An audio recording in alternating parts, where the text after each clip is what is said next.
Los nuevos desayunos de Mr. Donut presentan.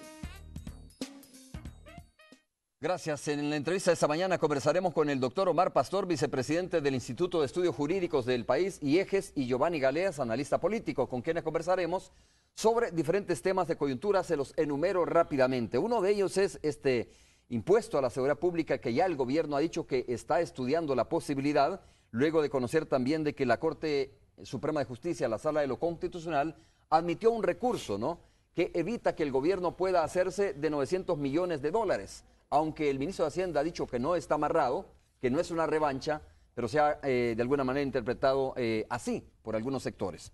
Vamos a hablar también sobre el caso de Selenel. Todo parece indicar, y así lo interpretamos algunos, que este caso estaría cerrado, cuando sabemos que no es cierto, ¿no? La negociación que de alguna manera se dio en los Estados Unidos, ¿verdad?, precisamente entre el Estado salvadoreño con la empresa Enel de Italia, no exime la responsabilidad civil que puedan tener algunas personas que están involucradas, en este caso aquí en nuestro país. El caso del expresidente Francisco Flores es importante también. Por ahí vamos a ver si nos queda tiempo para hablar un poco sobre las asambleas generales que van a realizar los dos principales partidos políticos, tanto Arena como el FMLN, en los próximos días, de cara a buscar, digamos, de alguna manera, recomponer las cúpulas de los partidos, aunque todo parece indicar que aquí no va a haber mayores cambios. Giovanni, bienvenido, muchas gracias por estar con nosotros. Un gusto. Buenos días. Doctor Omar Pastor, también gracias por acompañarnos. Mucho gusto y aquí estamos. Siempre. Comencemos por el tema de los 900 millones, la admisión de este recurso, que ya escuchaba su opinión respecto a este tema, doctor Omar Pastor. Pero bueno, ahora se habla de un nuevo impuesto a la seguridad como una salida, ¿no?, como una posibilidad para poder financiar, digamos, este problema que está enfrentando la sociedad salvadoreña. ¿Usted particularmente estaría de acuerdo con un impuesto a la seguridad? Definitivamente no, porque no estamos claros de lo que va a pasar con los 900 millones. Ajá. Uno, lo que pasa es que aquí tenemos un prejuicio formado a partir del partido del Frente Farabundo Martín, en el sentido de que todo lo que hace la Sala de lo Constitucional es negativo. Uno, en esas circunstancias, cuando lo contrario debiera ser tratar de haber un entendimiento entre las partes, de acuerdo a la ley siempre, lo están amenazando con una cuestión de esta naturaleza, poner más impuestos. No es una amenaza, es una necesidad, dice el gobierno, financiar la seguridad pública, bueno, como por ejemplo funciona el Fovial, y esos 100 como por millones ejemplo que están funciona ahí, el Fosalud. Y esos 100 millones que están ahí, ¿qué los hicieron? ¿A dónde están los 100 millones? En eso que dice la prensa gráfica ahí, que dice que le aprobaron el año pasado 149 Es millones. la madera hoy de la prensa gráfica, ¿no? Entonces, bueno, si eso es cierto, hay que ver dónde están, por qué no los han aplicado. Y si no es cierto, hay que pasarle la factura a los medios de comunicación que anden con ese tipo de noticias. Hay que ver hacia dónde o para qué fueron aprobados Así específicamente esos 100 millones. Bien, en primer lugar, cuando llegamos a esta situación, debe de aclararse que la Sala lo que ha hecho es admitir el recurso. Un recurso se admite cuando reúne los requisitos formales que la ley establece. ¿Este reunía los requisitos? Sí. Entonces por eso lo admitió. Que haya interpuesto una medida cautelar, esa es una cuestión de tal naturaleza para evitar que se vaya a cometer un error con esos dineros, gastándolos sin estar facultado constitucionalmente hablando. Bien, aclarado eso, vámonos al artículo, es decir, yo lo que voy a tratar aquí es de aclarar. Vámonos al artículo 143. En primer lugar, en el reglamento dice que debe estar archivado para que dentro de 6 meses se vuelva a plantear. No estaba archivado. Pero vámonos al 143 cuando dice, cuando un proyecto de ley fuere desechado o no fuere ratificado. Este había sido desechado, pero no había cerrado el acta constitutiva de haberse desechado. Quedó abierta y quedó abierta en consecuencia la sesión respectiva para aprobarlo o improbarlo. Entonces tiene razón quienes dicen que el procedimiento fue correcto. Sí, a eso voy. pudiera incluso tinteriescamente decirse, está bien redactado el artículo, y cuando dice o fuere ratificado que la negativa o el proyecto. Entonces, pero vamos a dejar eso de lado. Lo importante es que quedó abierto, no se había cerrado. Consecuentemente, lo lógico es que hayan planteado la situación de recapacitemos un poco. Y entonces desaparece una diputada, que era precisamente la del voto en discusión, y se llama un suplente. Es que vienen con una teoría bien tirada de los cabellos y dicen, es que el suplente que llamaron no era de la diputada. Es que la diputada no tiene suplente, ella no es propietaria de ningún suplente. No tiene suplente, eso el está claro, suplente es del pueblo como lo es del diputado propietario. Okay. Consecuentemente, cuando llaman y dicen vamos nuevamente a tratar la cuestión porque no se ha cerrado esto, y lo votan, para mí está correcto. Claro, eso es lo que tiene que dirimir la Sala de lo Constitucional de la Corte Suprema de Justicia, sí. Pero la pregunta va dirigida, ¿usted no está de acuerdo entonces con un impuesto a la seguridad? Entonces, para mí que el Frente se ha apresurado a hacer este planteamiento y más lo tomo yo como chantaje. No es el Frente, es el gobierno como tal. Bueno, el gobierno, pues. ¿Quién está detrás del gobierno? El Frente. Entonces, yo creo que Salvador Sánchez Serén, a quien estimo, y él lo sabe, no está adecuado al momento político que vivimos. No estamos para estar en contradicción en todo, estamos para entrar en comprensión del fenómeno que se está dando en el país. Giovanni, ¿cuál es su opinión respecto a este tema? Yo siento diferir con el doctor Pastor porque aquí hay un problema extraordinario, no estamos en un ciclo normal, no hay normalidad en el país dada esta oleada delincuencial, este auge de las pandillas, de la violencia que han desatado, que ha tensado al Estado, las fuerzas del Estado, que debe tener el monopolio de la coerción, del uso de la fuerza, y estamos virtualmente en una guerra, pues unos le llaman social, pero el adjetivo no importa, ¿no? Estamos en una situación extraordinaria, creo que vamos entrando a una fase aún más crítica, pero de resolución, es la crisis de solución. Esto creo yo que se da en la lógica de este enfrentamiento.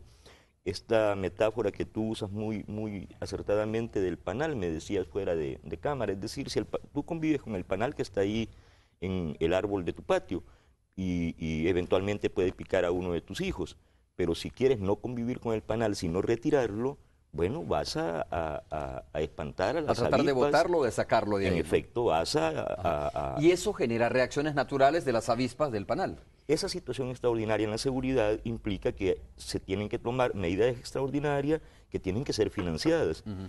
Y el general Naranjo, que es un héroe de la solución de la violencia delincuencial en Colombia, y es asesor en países donde la violencia, como México, ha crecido, la violencia del narcotráfico y tal, les dijo una vez a los empresarios colombianos, la seguridad que les falta son los impuestos que no pagan. Es decir, señores empresarios, la seguridad que no tienen son los impuestos que no pagan. Y aquí no solo no pagan impuestos, este tipo de impuestos que sería como el fobial, un foseguridad, digamos, ¿no? Sino que no pagan los impuestos ordinarios. Ahí está una lista y ahora se quejan porque lo sacan los han publicado la lista. Bueno, se fueron hasta la fiscalía a poner una demanda. Incluso. Es absurdo, porque el problema es que le deben al Estado, que paguen nada más, porque si te vas a quejar porque no tienen seguridad, pero tampoco le pagas al Estado los impuestos, ¿y qué vamos a hacer, pues? ¿Qué va a hacer el presidente de la República, el partido en el gobierno o el ministro de Hacienda? ¿Cómo va a financiar la policía, su equipamiento, sus vehículos, sus comunicaciones? Hay un presupuesto ordinario asignado a seguridad pública, ¿no? ¿No basta ya ese presupuesto? Pero estamos en una situación extraordinaria.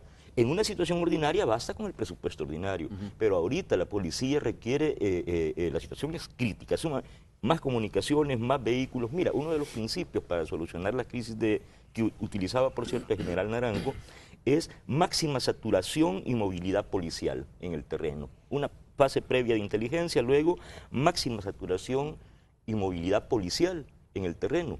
Para eso necesitas comunicaciones, necesitas vehículo, equipamiento, armas, y no me refiero y lógicamente recursos para poder comprar todo eso. Obviamente. ¿Tú estás de acuerdo particularmente sobre el tema de Totalmente. estudiar un impuesto para la seguridad pública? Totalmente. ¿Cómo funciona, por ejemplo, para el Fovial o el Fosalud? Totalmente. Y no solo un impuesto ¿Cómo especial debería ir para enfocado, seguridad. crees tú, desde tu análisis, Giovanni? ¿Quiénes deberían de financiar este presupuesto? Es que míralos, aquí hay una enorme concentración de riqueza en muy pocas manos. Este es uno de los problemas más graves que hay en América Latina, es la región más desigual del planeta. El tema es que hay una concentración de riqueza, por un lado, en muy pocas manos, y el otro es una gran cantidad de gente vulnerable, es decir, sin beneficios, a las que no le llega, no le rebalsa, como dicen, ¿no? El vaso como tal, ¿no? En efecto. Entonces, esa gente que concentra mucho dinero y que ha hecho mucho dinero a costa de los resortes del Estado, tiene que devolver algo, hombre. Es que hay un famoso chiste de Facundo Cabral, que una condesa dice: he venido a donar estas tierras, y alguien me pregunta: ¿a donar o a devolver, señora? ¿Verdad? Porque estos señores de la élite económica, que no les gusta que les digan oligarcas, pero oligarca o oligarquía es una categoría académica, es una definición sociológica. Esto no es un adjetivo, no es un insulto. Esta élite que se formó poco después de la independencia, con el añil, con el café, y que expropiaron a los indígenas de sus tierras, ¿verdad? Hombre, han utilizado históricamente al Estado en su propio beneficio. Esa es la característica de esa acumulación originaria de capital. Esa gente tiene que pagar los impuestos, no solo los extraordinarios, sino los ordinarios, no los han pagado. Ok, doctor. Es que mira, ese es otro tópico. Así como el de clase media hacia abajo publican los nombres de los deudores, ¿por qué no los de estos señores? Pues, ¿qué corona tienen para que no se les diga morosos, deudores, tramposos?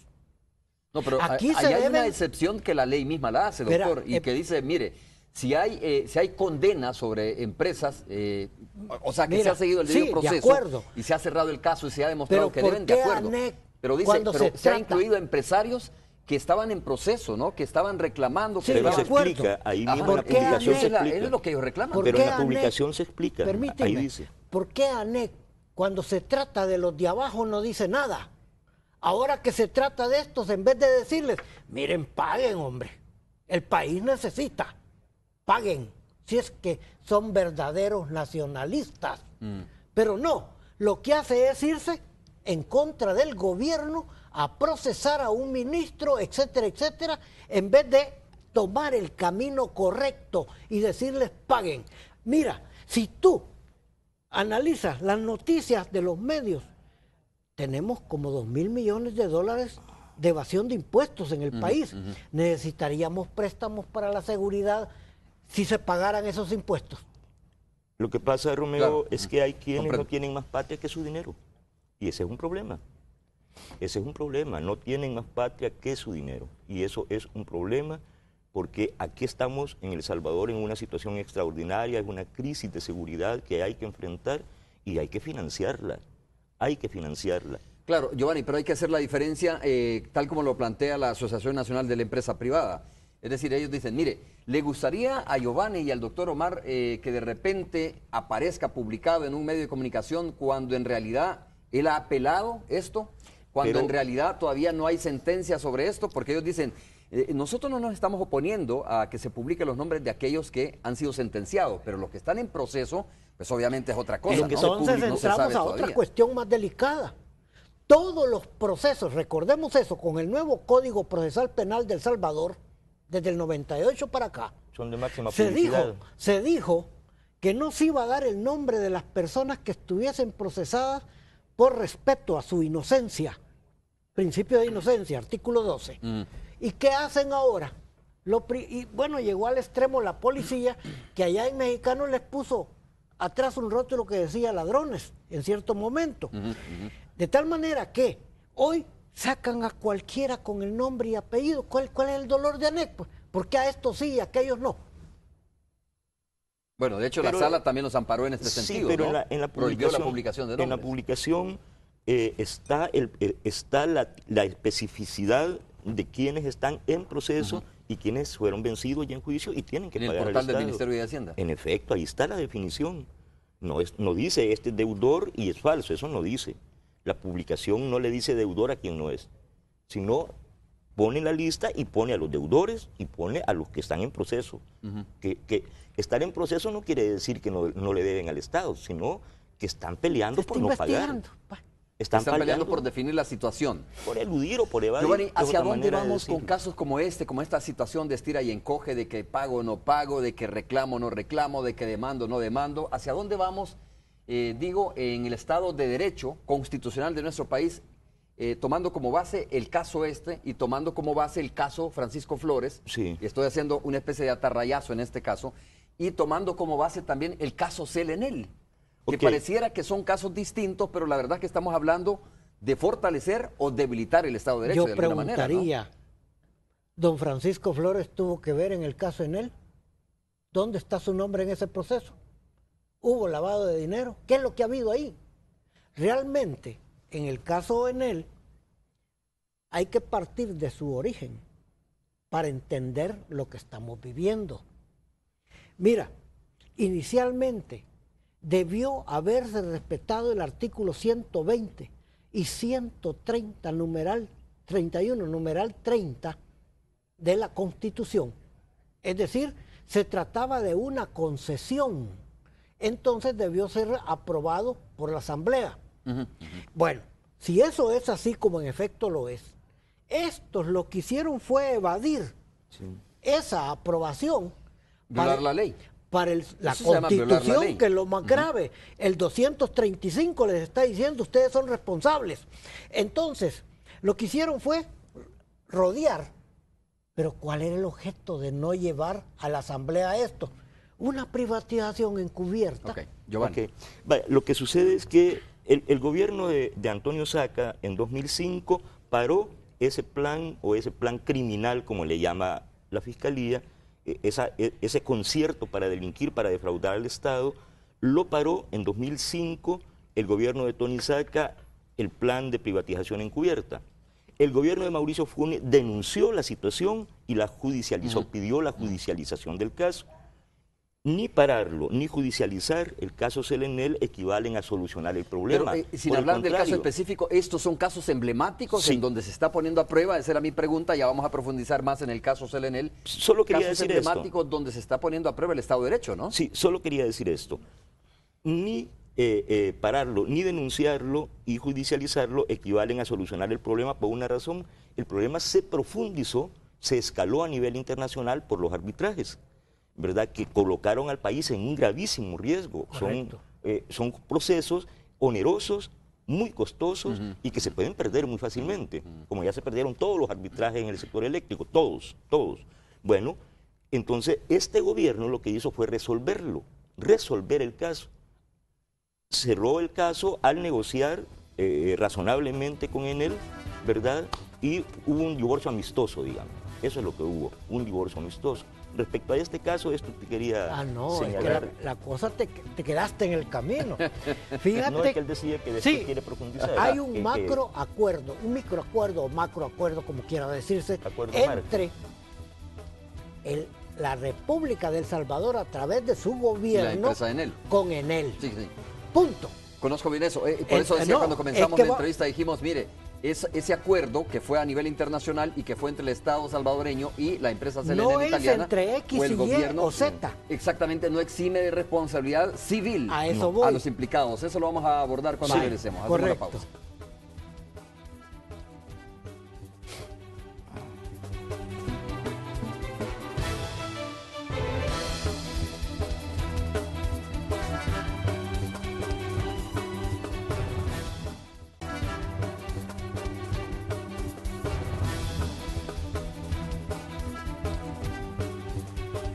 Bien, estamos de regreso conversando con el doctor Omar Pastor, vicepresidente de IEGES, del Instituto de Estudios Jurídicos de nuestro país, y también con Giovanni Galeas, analista político de nuestro país. Giovanni, quiero escuchar primero tu opinión sobre este tema, sobre el caso Selenel. A ver si me explico, este fue un contrato de concesión otorgado a una empresa internacional italiana, Sí. muy fácil, ¿no? El contrato, dicen algunos analistas, es decir, era tan oneroso para la empresa que fácilmente iba a capitalizar más del 50% de las acciones y automáticamente se convertía en la dueña prácticamente, ¿no? Esto tuvo que haber pasado por la Asamblea Legislativa, pero varias personas aquí en nuestro país, incluyendo quienes estaban fungiendo en ese momento como presidente de CEL, tengo entendido, redactaron un contrato y se lo otorgaron sin pasar por la Asamblea, violando la Constitución. Así es. Se abre un proceso judicial acá en nuestro país, pero el fiscal general se va a Washington y logra un acuerdo del Estado salvadoreño con la empresa italiana, ¿no? Sí. Y vino aquí el fiscal y dijo, mire, para que esto tenga efecto y validez, hay que terminar también esta cuestión aquí que se ha abierto en el juzgado respectivo. ¿Es así el caso y cómo está en este momento desde tu punto de vista? Ayer salió una entrevista a un abogado que estuvo presente en el proceso de negociación y acuerdo allá en Washington. Ajá. Entre el Estado salvadoreño y Enel Green Power. Primero hubo un acuerdo comercial, puramente comercial entre las partes, es decir, Enel, CEL e INE, ¿verdad?, que son empresas, hicieron un acuerdo comercial y luego un acuerdo marco que fue avalado por el fiscal general, que ese es el gran acuerdo.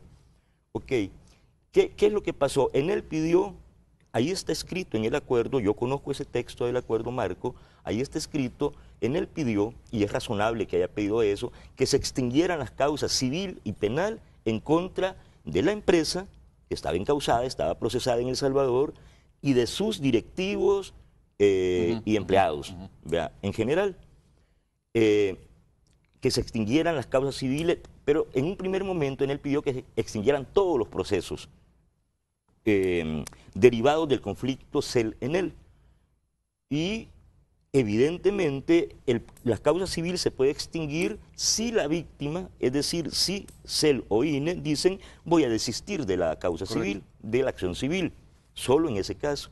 Si la víctima desiste, pero el proceso penal no, eso es otra cosa. ¿Eso sigue abierto acá? Ajá, ¿sigue vigente? No puede en él decirle, mire, pero pare el proceso penal, porque ni el fiscal de la República, ni el presidente, solicitó eso, ¿no lo solicitó? Nadie puede parar. No, digo, no es si no lo puede parar, ¿lo solicitó la Fiscalía, sí o no aquí? Que se parara solicitó sobreseimientos. Okay.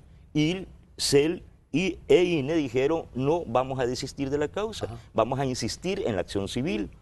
A pesar de que la Fiscalía pidió desistir, pidió sobreseimiento de todos los implicados, ¿verdad? Aquí no se puede parar solo, sí reconsiderar a CEL, pero eso es una potestad de CEL y de INE, como partes, como víctimas que fueron defraudadas, esas instituciones del Estado.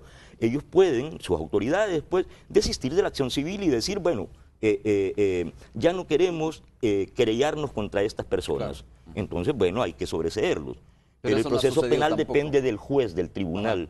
No puede pararlo nadie porque eso ni ningún acuerdo puede decir vamos a dejar de juzgar a unos culpables. O sea, lo que pasó en Washington no es como borrón y cuenta nueva, aquí todo se acabó y no hay responsabilidad civil ni nada de eso, ¿no? No es tan así la cosa. Se acaba el asocio público-privado que amarraba a una empresa del Estado salvadoreño que se llama la GEO con una empresa italiana transnacional que se llama Enel. Eso se acabó y se supone que fue un acuerdo gana-gana, un divorcio amistoso, ¿verdad? Okay.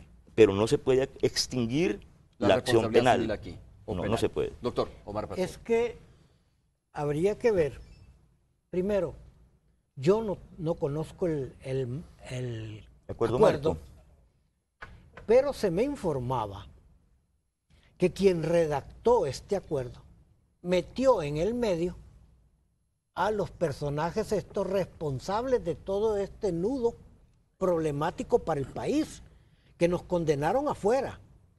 Y el gobierno de El Salvador en este momento le encontró la solución llegando a un acuerdo. Pero ese acuerdo es entre el gobierno de El Salvador y Enel, y por eso pagó 200 millones. Entonces, venir a decir que no tienen responsabilidad alguna estos señores que dentro de las fronteras patrias cometen delito, eso es la farsa más grande y delicado, porque... Le iba a preguntar qué dice la ley al respecto. La Constitución dice, corresponde al fiscal general de la República. Aquí voy a aclarar algo. Dice fiscal. Inicialmente, en la Constitución, en sus principios decía fiscalía, pero el organismo como tal no tiene pensamiento. El que tiene pensamiento es el fiscal general, por eso se cambió. Entonces dice, defender los intereses del Estado y de la sociedad. Vamos a tomar como sociedad a estos que fueron los que causaron este daño al país. Estos son responsables de los hechos cometidos y a mí me extraña sobremanera que el Ministerio Fiscal haya presentado una petición de sobreseimiento. A la luz de lo que dice ese texto, doctor Omar Pastor, podríamos decir que eso es lo que hizo la Fiscalía o eso fue hacia la Fiscalía Washington. Entonces, si la Fiscalía mete en el contexto que no caben estos personajes, cometió un error. Pero si no los introdujo, sino que introdujo al gobierno de El Salvador y a Enel, esa es la diferencia. Aquí no estamos hablando de 5 personajes, estamos hablando del gobierno de la República, que fue el que hizo el acuerdo. Entonces, ¿por qué ese acuerdo que hace el gobierno va a venir a exonerar a 5 responsables de todo este problema? ¿Es correcto que siga la responsabilidad civil, que siga viendo el juzgado respectivo? Claro, este caso? Y esto relacionado con 5 o 6 personajes que son los responsables de todo esto, debe darse por no escrito, porque ellos no son el gobierno de El Salvador. El gobierno de El Salvador, ya sabemos quién lo representa y todo. Consecuentemente, para mí, que se ha hecho una lectura equivocada del mismo acuerdo respectivo. Giovanni, ¿qué elementos tiene el juez que lleva el caso de la responsabilidad civil en este caso de CELENEL? ¿Qué elementos de prueba puede tener para fortalecer, digamos? Hay que discernir que son dos causas, ¿no? Una civil y una penal. Son 2 dimensiones distintas. Son 2 causas distintas. En efecto. Bueno, el juez lo que tiene es un historial, una narrativa del caso que fue elaborada por la comisión especial que montó la Fiscalía para investigar el caso CELENEL, y que llegó a la conclusión que se trataba de un fraude contra el Estado, el mayor fraude en toda la historia, y que implicaba por lo menos $2.000 millones de perjuicio al Estado. A esa conclusión llegó la comisión especial que montó la Fiscalía cuando inició la investigación sobre este caso, y la presentó al tribunal como en forma de requerimiento, y ahí, este es un documento que yo he leído con mucho detenimiento, el requerimiento fiscal, está relatado el caso desde su origen, y está relatada una por una la innumerable lista de irregularidades que se cometieron para poder amañar la licitación y terminar dándosela en forma irregular a Enel. Ayer el abogado Luis Parada, en este medio de comunicación, en el diario de hoy, dice una frase, ¿verdad? El abogado Luis Parada en Washington le da la entrevista al diario de hoy y les dice, este fue el mejor paso dado por el Estado salvadoreño para poder recuperar un bien, parte del patrimonio público que se había cedido de por vida a Enel, a una compañía italiana. Estamos hablando de parte del patrimonio público, el vapor del subsuelo, con el que se produce la 1/4 parte de la energía eléctrica disponible en el país. Se le había cedido de por vida, en eso terminó ese contrato amañado. Entonces, al juez lo que le presentó el fiscal fue este requerimiento, esta narrativa, diciéndole, mire señor, así fue este caso. Esto es lo que tiene el juez. Ahora, hay que darle robustez a las pruebas. Puede ordenar nuevas diligencias. Nuevas diligencias y tal. Okay. Y al parecer hay quien se queja, por ejemplo, y ya voy a decir quiénes, de la actitud del fiscal, tanto en el caso CELENEL como en el caso Taiwán, de que en ciertos momentos pareciera que la fiscalía o el fiscal actúan como defensores y no como lo que son fiscales, defendiendo el interés del Estado, sino más bien defensores, si ya tienen defensa.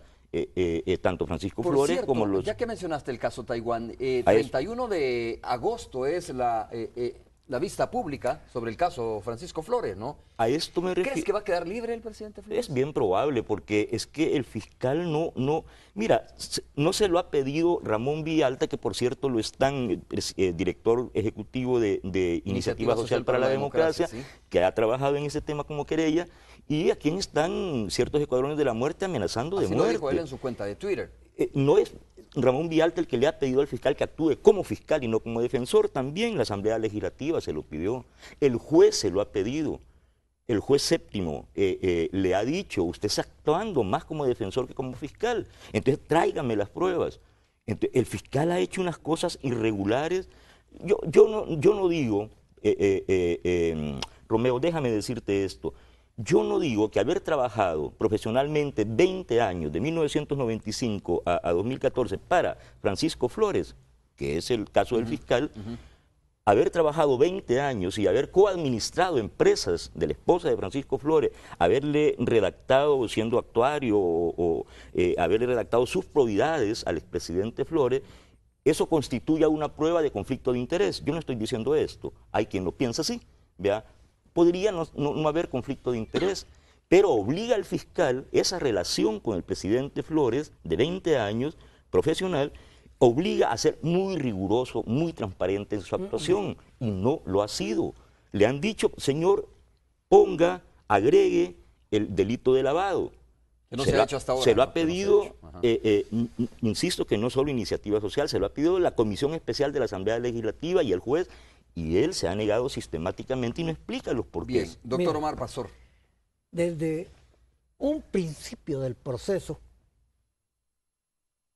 yo le pedí a través de la radio, en un programa propio en Mi Gente y en televisión, le pedía a Luis, el señor fiscal, que se excusara de conocer precisamente por esas circunstancias.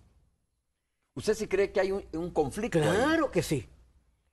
Y que debió haber autorizado a la fiscal adjunta para que siguiera adelante con la iniciativa y el seguimiento del proceso. Pero él, bueno, pensó que no tenía ningún impedimento. Yo entiendo que sí. Es parte interesada. Le hago la misma pregunta, doctor. ¿Va a quedar desde su punto de vista, desde su análisis jurídico, es posible que quede libre Francisco Flores? No te puedo decir en este momento sí o no, pero sí te puedo explicar lo siguiente. ¿Ve fuerte el caso o débil? Débil. Pero débil porque no se ha investigado de acuerdo a las necesidades del proceso. Le dice el juez al señor fiscal, libre oficio a nivel internacional a la banca para ver los depósitos del señor Flores.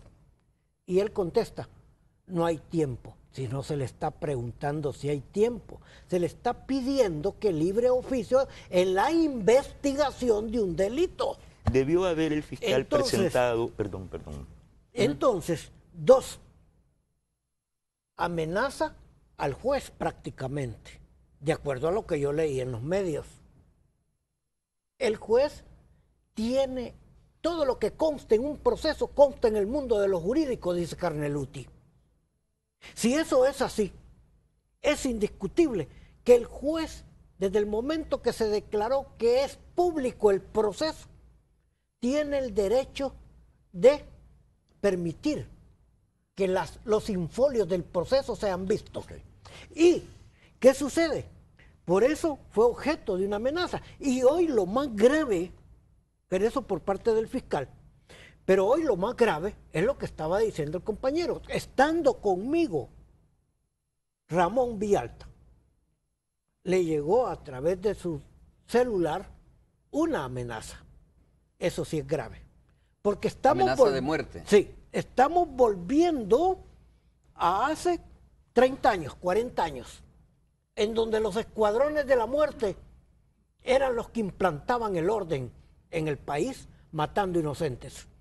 Entonces, cuando eso se está dando, yo entiendo que el fiscal debió haber librado de sus oficios internacionalmente solicitando el informe de los depósitos bancarios. Uno. Dos, este delito no lo pudo haber cometido solo Paco Flores. Debió haber tenido alrededor de él otros personajes. ¿Por qué no se investigan? El lavado de dinero es evidente que lo hubo. Y el juez es el que va a tipificar lavado de dinero cambiando la tipificación. ¿Puede el juez hacer esto? Es interesante. Giovanni, ¿puede el juez hacer esto? Se puede. A ver, la fiscalía el juez ya es lógico que penal, no va a acumular este delito, ¿no? El juez, ¿Pero el juez puede agregar este delito? La causa pasó ahora no es agregar. al No juzgado, es agregar, pero bueno, al juzgado lo que sea, cuarto. puede tomar en cuenta recalificar este delito. Recalificar el delito. El caso pasó del juez séptimo, Argüello, al cuarto. No sé quiénes van a ser quiénes son los jueces ahí. Estos tendrán que decidir si recalifican el delito, como obviamente lo va a pedir la defensa. Y la recalificación va a ser ha peculado por culpa. Eso es escarcelable. Y entonces Francisco Flores puede ser, y además vence el periodo. Pero ¿verdad? antes... prescribe el periodo, y entonces ¿no? Francisco Flores sale libre. Ahora, la Fiscalía está actuando prácticamente en conjunto con la defensa y presentan escritos al juzgado para que haya audiencia especial sin que el juzgado tenga aún preparado el caso, porque le acaba de llegar a sus manos. Y ya se responde mira, esto se a una está audiencia dando... donde se puede pedir la recalificación de ese delito, bajar la pena y escarcelable o prescribe y sale libre. Es que esto se está dando también en Enel. ¿Por qué? Yo como defensor lo haría. Es todo legal. La defensa está pidiendo, ya aceptaron, pero está pidiendo que se cambie la modificación de la tipificación del delito que se les imputa por un delito culposo. Eso da lugar a la prescripción. Tiene lógica, ¿no? Sí. Es la defensa, eso Es la solicita, defensa, ¿no? yo O sea, por no eso te puede digo, esperar más de yo- la Lo defensa. extraño es que lo pide el fiscal. Yo también lo haría, Ajá. pero yo entiendo cómo va a ser culposo un hecho en donde evadieron el seguir el procedimiento constitucional. Aquí hay interés, hay dolo sobre todas las cosas. Sí, no se puede aducir desconocimiento de la ley en ese caso. Ni ¿verdad? culpa, mucho Señores, menos. hacemos la pausa comercial. Cuando regresemos podemos hablar un poco sobre lo que se viene en los dos principales partidos políticos, ¿no? Que es el FMLN y el Partido Arena. Asambleas generales para elegir o para remozar, si usted quiere, sus dirigencias. Vamos a ver si esto sucede y si el escenario es probable para ello. Volvemos.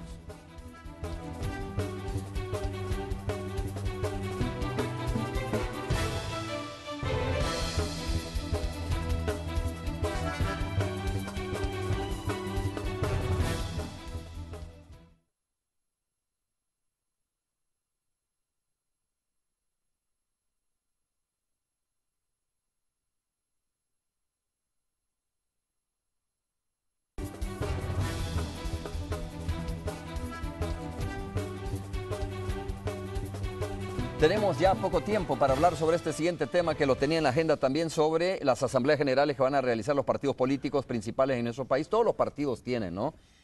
Hay mucho de qué hablar en este país, por ejemplo, el tema de los PCN, conciliación y concertación es otro tema interesante, pero bueno, de todas formas sí se viene en los próximos días asamblea general para el Partido Arena y asamblea general también para el FMLN, tengo entendido.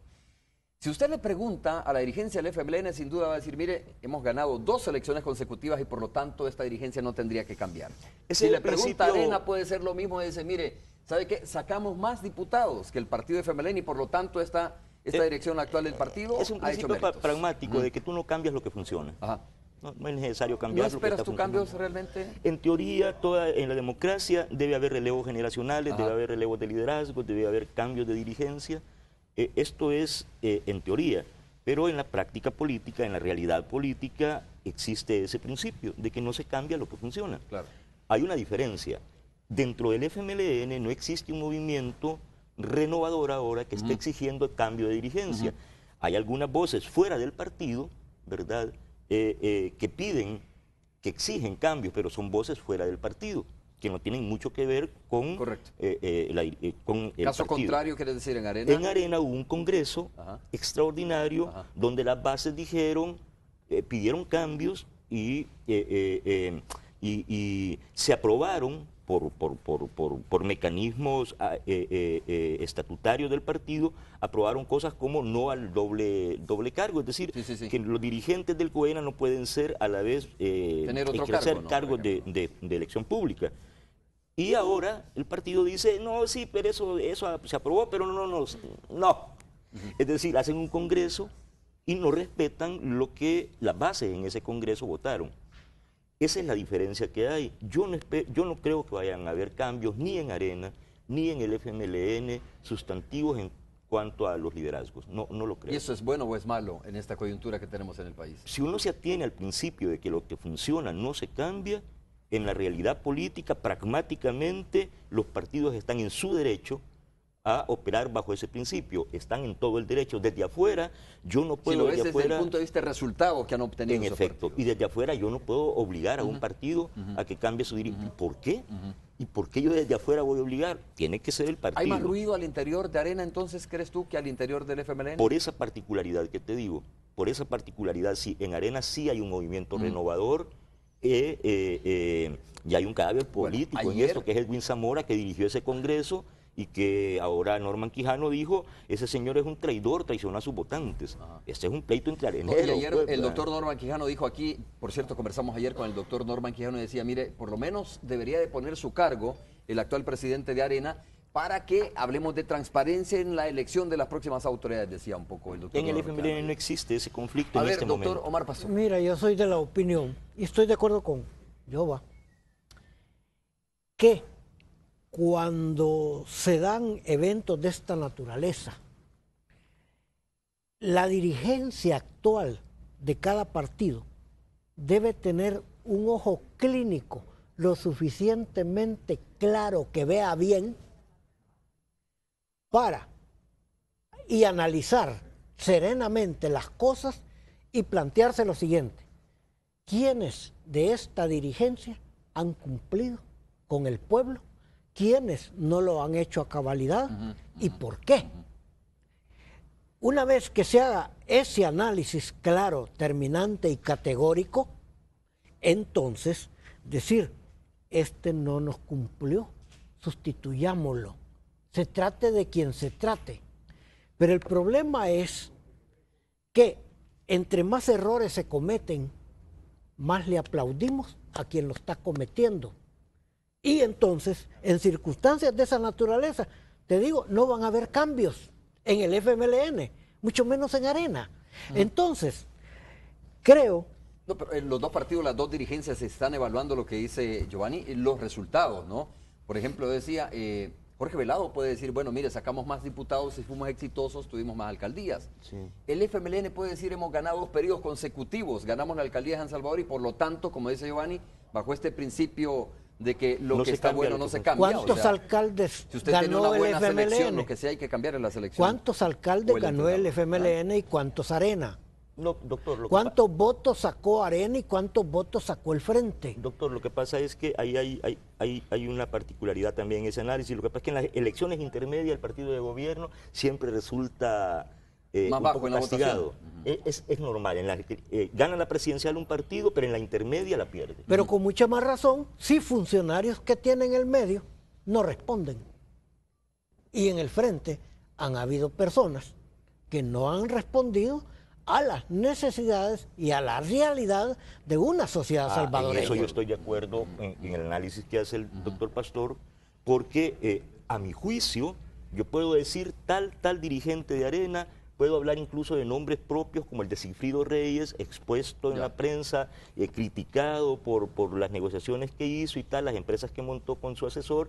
Yo puedo decir, no me gusta ese señor, pero es que yo no pinto en eso. Si yo estoy fuera del FMLN, yo pertenecía al FMLN, pero estoy fuera. Entonces mi opinión puede ser una opinión más o menos razonable, pero no tiene nada que ver con la realidad política. Es decir, yo no pertenezco a las estructuras que votan en el Congreso. Vamos a ir al enlace con la Radio 109. Tony Cabezas está Pero listo para una conversar con cosa nosotros también es esta que mañana de nosotros viernes. Tony, pensemos, buenos días de nuevo. Pero también debieran de Contacto de Canal 12.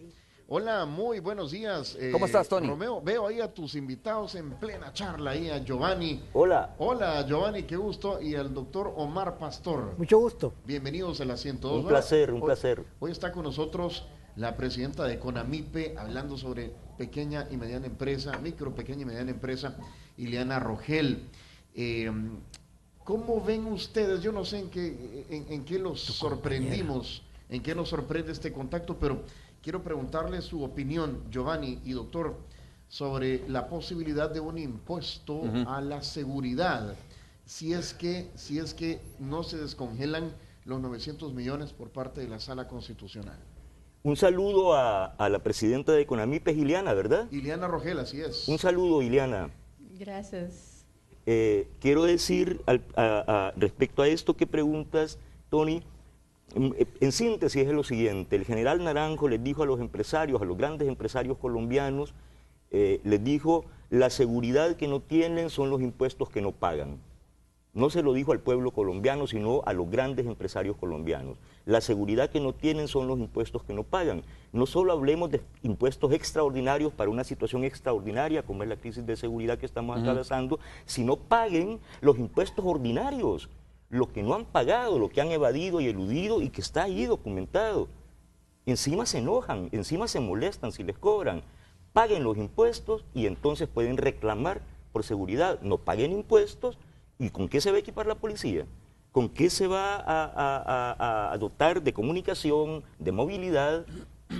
Hay que financiar el tema de la lucha contra la delincuencia. Por lo tanto, paguen impuestos. Giovanni, un empresario, ya sea gran empresario, bueno, Iliana lo sabrá, no sé cuántos son los costos en el tema de la seguridad privada, que a veces, en lugar de estar invirtiendo en eso, ¿verdad? Debería ser para capital de trabajo y para comenzar a moverlo y generar más. Claro. No sé si Liliana tiene algún dato al respecto, porque por el otro lado, algún empresario podría objetar tu punto de vista desde esa manera.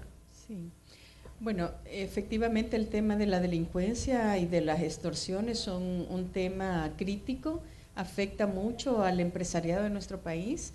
Sin embargo, yo quiero manifestar de que sí hay una necesidad de mayor recaudación de impuestos, ¿verdad?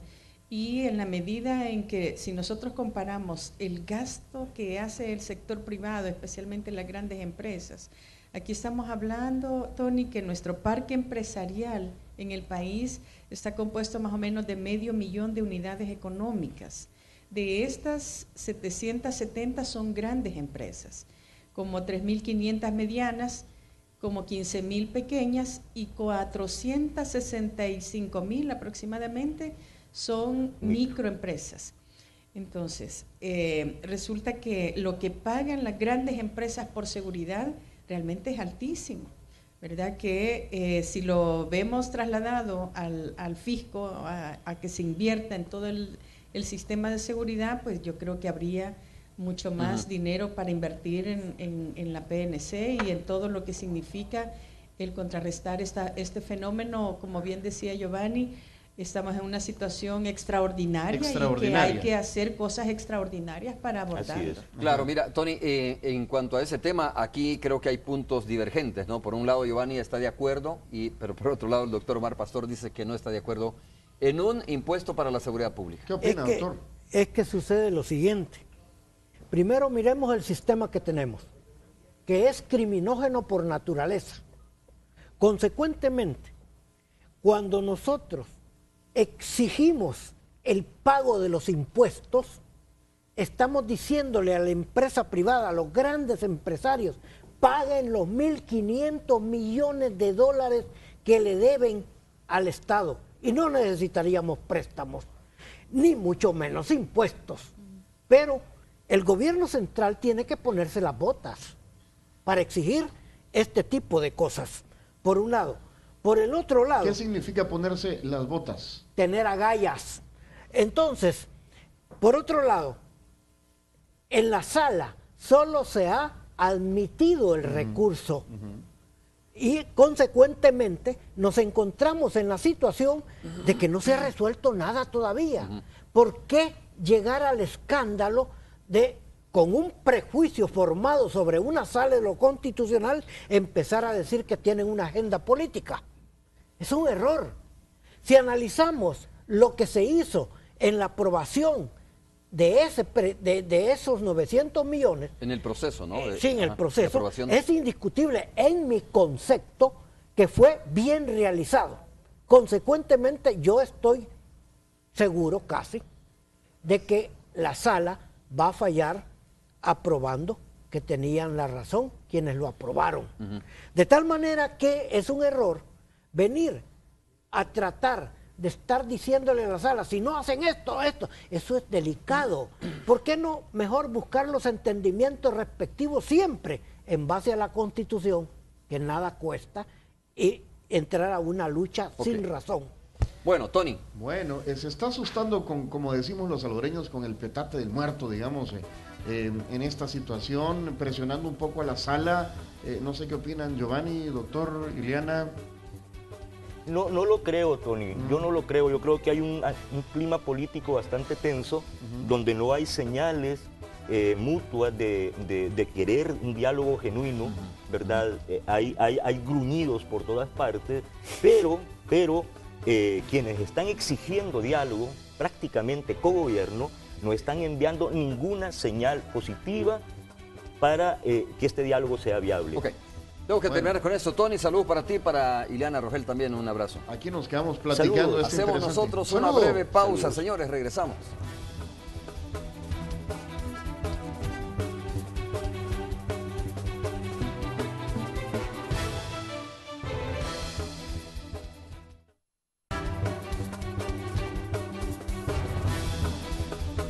Información en desarrollo, quiero comentarle que al menos 2 personas creo que han aparecido sus cuerpos en en el Paisnal, personas que fueron privadas de libertad, entiendo, en Suchitoto, pero Alejandra Canales nos tiene más a través de una llamada telefónica. Alejandra, adelante, te escuchamos. Buenos días. Hola, buenos días, Romeo. Información en desarrollo.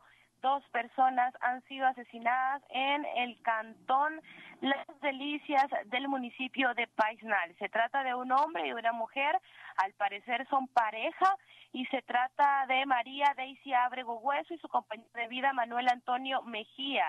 Según la policía, ellos habrían sido privados de libertad anoche en Suchitoto y ahora sus cuerpos han sido encontrados, como repito, en el cantón Las Delicias del Paisnal. Se tiene acordonada la zona, la policía está en ese momento procesando la escena y se desconoce, al menos a esta hora, cuáles son los motivos de este doble crimen. Muchas gracias, Alejandra. Muchas gracias. Tendremos más información en la emisión del mediodía de Noticiero Hechos. Tendremos más detalles sobre este doble asesinato. Giovanni, muchas gracias por haber estado con nosotros. Gracias por haber a ti. conversado contigo. Un saludo a tu audiencia. Doctor Omar Pastor también, muchas gracias. Ha sido un placer y esperamos volver. Así es. Muchas gracias. Gracias a usted. Nos vemos el próximo lunes. Los nuevos desayunos de Mr. Donut presentó